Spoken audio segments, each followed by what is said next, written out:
Hello hi welcome to నన్న special. ఈరోజు నేను మైసూర్ బొండాలని మరిపించే ఒక కొత్త బొండాలు మీకు చూపిస్తాను చూడండి. ఇంగ్రీడియంట్స్ అవే అయినా సరే మైసూర్ బొండాల్లా అస్సలే ఉండవండి. చూసారు కదా ఎంత కలర్ఫుల్గా ఉన్నాయో. దీనికోసం మనము 1/2 kg మైదాపిండి, పెరుగు, ఉప్పు, సోడా ఉప్పు తీసుకున్నానండి. ముందుగా 1/2 kg మైదాపిండిలో ఒక 3 టేబుల్ స్పూన్ ఇలా పెరుగు వేసుకున్నాను. నేను ఇక్కడ ఇలా గడ్డ పెరుగు వేసాను, మీరు నార్మల్ కూడా యూజ్ చేసుకోవచ్చు. ఇందులోనే 1 టేబుల్ స్పూన్ తగినంత మీకు ఉప్పు యాడ్ చేసేసుకోండి. ఇందులోనే కొంచెం సోడా ఉప్పు యాడ్ చేశానండి, బేకింగ్ సోడా.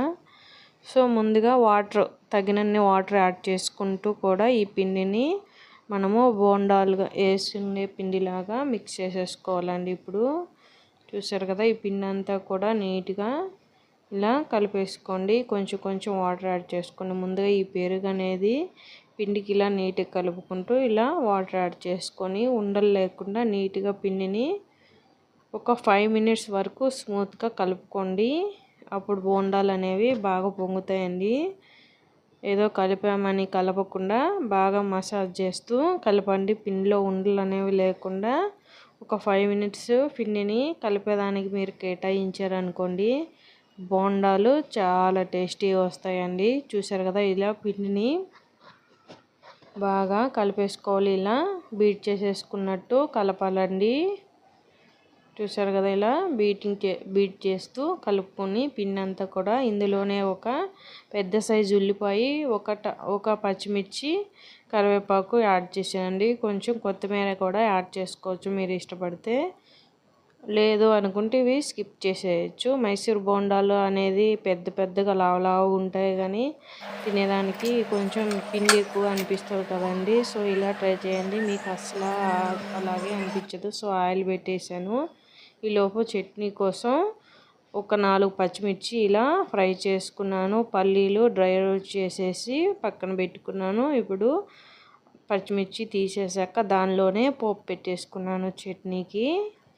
చూసారు కదా, ఈ పల్లీలని చల్లారాక ఇలా మ్యాష్ చేసేసుకొని ఈ పొట్టంతా కూడా చెరుగేసుకోండి. చూసారు కదా, పల్లీలు కొంచెం చల్లారాక పొట్ట అంతా కూడా ఇలా తీసేసేసుకోండి. ఇప్పుడు మనం పొట్టు లేకుండా ఇలా జల్లించేసుకొని ఈ పచ్చిమిర్చీలు, పల్లీలు, తగినంత ఉప్పు, చింతపండు యాడ్ చేసేసుకోవటమేనండి. చట్నీ చాలా ఈజీ. ఈ బోండాలోకి ఈ చట్నీ అసలు పర్ఫెక్ట్గా ఉంటుందండి. మీరు చూసారు కదా, ఉప్పు, చింతపండు వేసి ఇలా మిక్సీ పట్టేసి మళ్ళీ కొంచెం కొంచెం వాటర్ యాడ్ చేసుకుంటూ మనకి ఎంత వేలో చట్నీ కావాలో అలా స్మూత్గా మిక్సీ పట్టేసుకోండి. అసలు ఈ చట్నీకి బోండాలు తింటుంటే మీరు ఇది కదరా జీవితం అనిపించే అంత బాగుంటాయండి. ట్రస్ట్ మీ, అసలు సూపర్ టేస్ట్గా వస్తాయి ఈ బోండాలు. మైసూర్ బోండాలు ఇంకా మీరు ఎప్పటి కొనుక్కోరు, ఇవే చేసుకుంటారు ఇంట్లో. చూడండి, చట్నీ ఒక బౌల్లోకి మార్చేసుకొని కొంచెం వాటర్ యాడ్ చేసి బౌల్లో ఇలా అవి కూడా వాటర్ యాడ్ చేసేసాను, కడిగి వేసేసాను. ఇందులోనే మనము పోపు పెట్టుకున్నాము కదా, అది కూడా యాడ్ చేసేసుకున్నాము. ఇది చూసారు కదా, చట్నీ నేను ఈ వేలో చేశానండి. మీకు కొంచెం తిక్కుగా కావాలంటే తిక్కుగా కూడా చేసుకోవచ్చు. ఇందులోనే మనము పోపు ఏదైతే పెట్టామో అది యాడ్ చేసేసి కలిపేసుకోండి.